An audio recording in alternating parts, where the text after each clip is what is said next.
সম্পর্ক তৈরি করার আগে আপনি নিশ্চিত হন আপনি তার প্রিয়জন নাকি প্রয়োজন। জীবনে এমন একজন মানুষ থাকা প্রয়োজন যে আপনাকে স্বার্থ ছাড়াই ভালোবাসবে, প্রয়োজন ছাড়াই খোঁজ নিবে।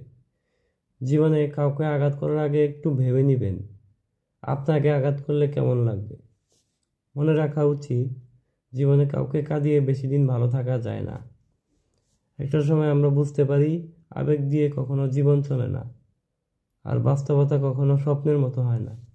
মানুষকে কখনো আপনার দুর্বলতার কথা বুঝতে দিবেন না, কেননা মানুষ আপনার দুর্বলতার কথা জানলে তা নিয়ে আনন্দ করবে।